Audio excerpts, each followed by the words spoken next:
tour before? I wasn't your tour guide, was I? No.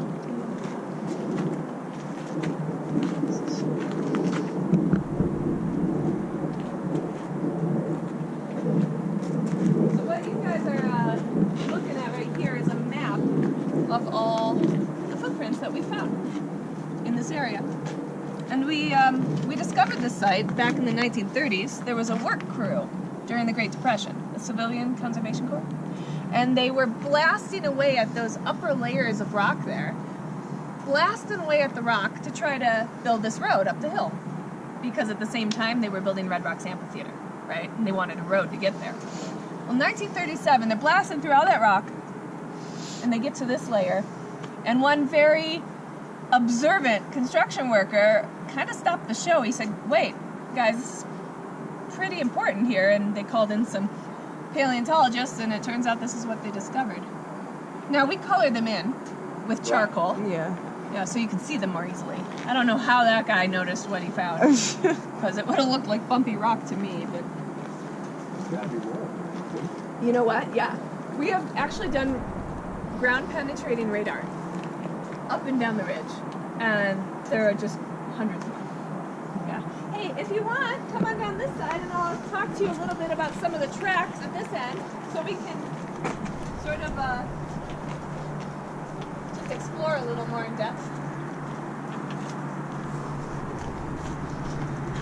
If you'd like, you may have a seat. You don't have to, but it's... That's like 2 hours a day driving here. You may absolutely stand up. All right. Do you remember that first dinosaur statue that we saw in the parking lot? The herbivore? Iguanodon. Very good, very good. No, it's good. You got most of it. Iguanodon. He had those big back feet with 3 toes. Remember that front hoof, a little smaller with the thumb spike? Whoa. Right? Yeah, I know. It's super cool. Here's the next back foot. Front hoof. So, you can follow with your eyes and watch the tracks as they traverse the hillside. Yeah. Now, remember, this is from the Cretaceous. Were they walking uphill in the Cretaceous 100 million years ago? No, that's right. It used to be flat. This whole area was flat. Later on, when the Rocky Mountains were pushed upwards by plate tectonics, that happened about 70 million years ago, our whole hillside got crumpled and bent and tilted. So all those footprints that had been preserved got tilted up about 70 million years ago. That's why you're seeing it on a hill. I kind of think that's important to understand. Yeah, that's cool. Otherwise, you think, how did they? Right. They weren't doing it. Yeah, right. Like those are interesting dinosaurs. Big back foot, the 3 toes. You'll see another footprint right here. Looks exactly the same as these big ones. It's just half the size. Yeah, baby iguanodon. Yep. So we got an adult iguanodon here and the baby footprints here, which actually is really significant because it talks to us about dinosaur behavior, right? They didn't just lay an egg on the beach and walk away. These guys are raising families. Now, did you guys notice a different type of dinosaur footprint down near the base of the rock? Exactly. Right on. These guys. It's a different type of dinosaur left these footprints, and if you'll imagine, it kind of looks like a big turkey foot. Yeah. Yeah, big bird foot. Well, it was a very bird-like dinosaur.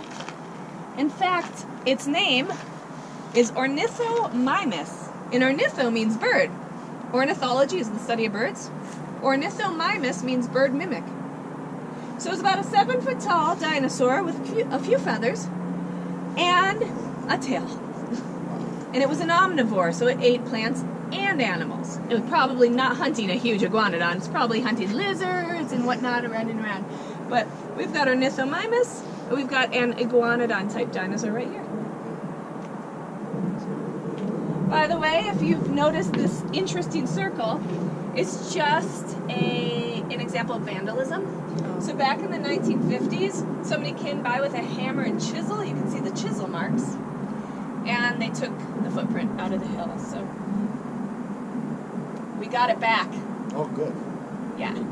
Back about 12, 13 years ago, a young man came down from Colorado State University, just north of here, Fort Collins.